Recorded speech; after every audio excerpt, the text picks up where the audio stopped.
While teenagers have not changed over the 50 years that we've been operating, the issues that they bring to the room have changed in many, many ways. Working with teens can be hard. It is not everyone's cup of tea. And yet, here at Response, we have a team of staff that aren't just good at what they do, they truly understand the importance of that transition from childhood to adulthood, and that this is the most critical time to ensure that we have a community of healthy adults.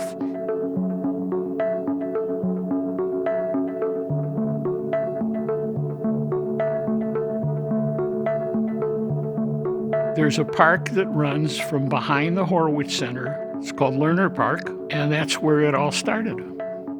One of the caseworkers, Bruce Monshine, who eventually became the director of Response, was taking a walk in the park behind the Horowitz JCC one night with the board president finding drug paraphernalia. Bruce went to his superiors and said, "We have a small problem and perhaps we can do something about it." He thought it could be handled in-house, but when it went to others in the Federation family, they felt the consortium was the best way to deal with it.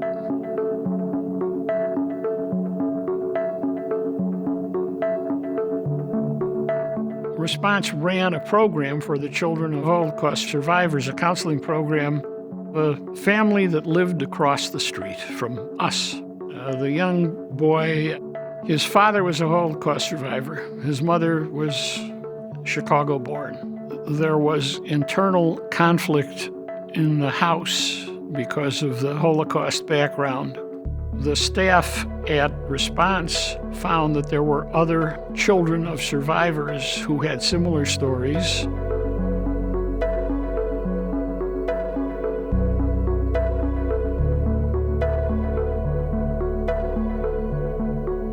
The social workers would be out in the field, but literally hanging out at parks, sometimes in lunchrooms at the local schools, hanging out at the beach, and just situating themselves where teenagers were so they could learn what was happening, identify kids that may have had needs, and then filter those kids into counseling.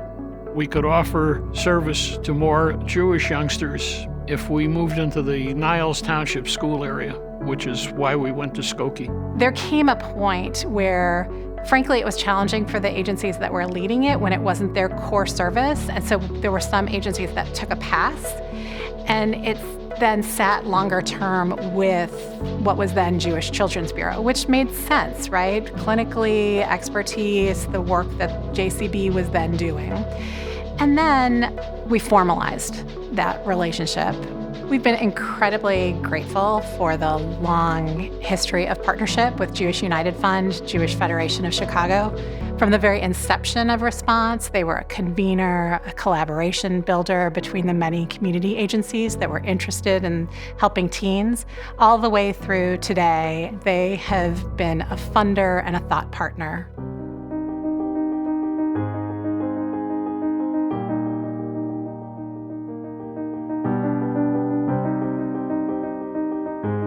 Most of our work involves schools right now and going into the classroom.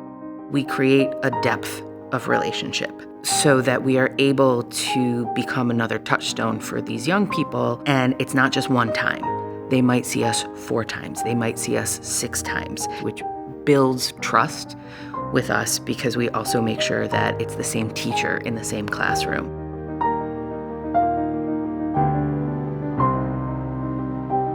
One program that Response has implemented for many, many years, 30 plus, is our Operation Snowball Weekend. And while content has changed, the importance of it remains, which is bringing together a group of teen leaders who design and implement programming that then they deliver to a larger group of their peers. Really what we've kind of turned Snowball into, it's really youth empowerment. And they learn about how to use different types of team building activities and different questioning to get kids to come out of their shell. The Response Advisory Council, or RAC, is a critical part of our functioning here. We have a group of dedicated volunteers, some of whom have been serving on the REC for 15 years plus, and some who are really brand new. Many of the REC members are mental health clinicians or former educators, and they help advise on program development, new curriculum, and they represent Response at different community professional networks. They themselves are philanthropists, so they give of their own time and talent, and then they help us plan our annual fundraising event, Tuned In. Such a dedicated group of people of different ages, of different backgrounds. We think about what's best for Response and what's best for our youth in our community and how to address the needs and celebrate teens who they are. It's really, truly remarkable.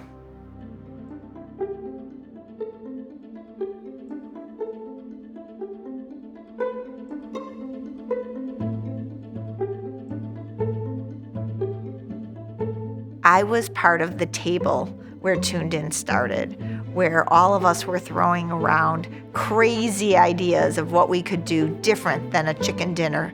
We really wanted teens to help teens. And that just seemed like it fit Response in our mission and our values. We had the different schools participate, and at first we were actually having the events in schools.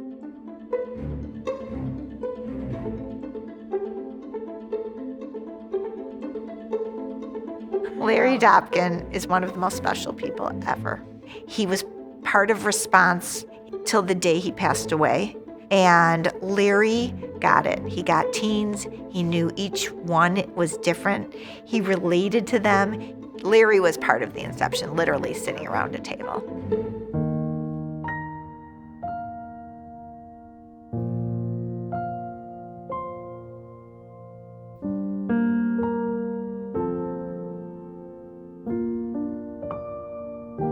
We purposefully bring together all kinds of young people from schools all over the suburbs and the cities so that they can learn from one another.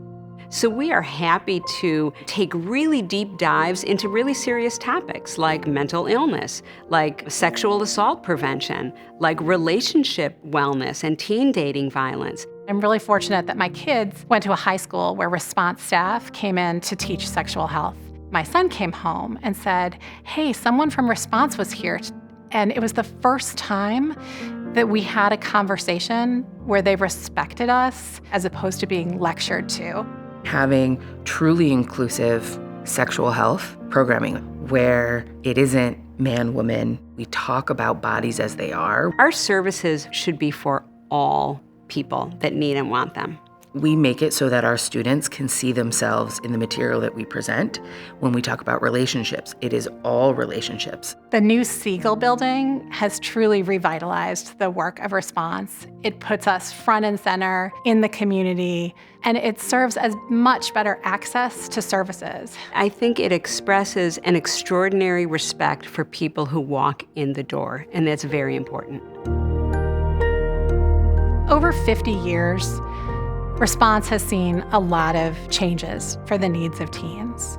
Some of the challenges facing teens have changed, but what hasn't changed is Response's ability to meet teens where they are and to truly empower them to make healthy life choices no matter what those challenges are. Everyone that works for Response for Teens deeply values teenagers and young adults.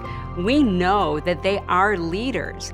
We help bring that to the surface so that they can be the full adult members of society using all their talents. What's the best thing you can do is give people the tools to better themselves and take care of themselves. And that's what Response does to teens.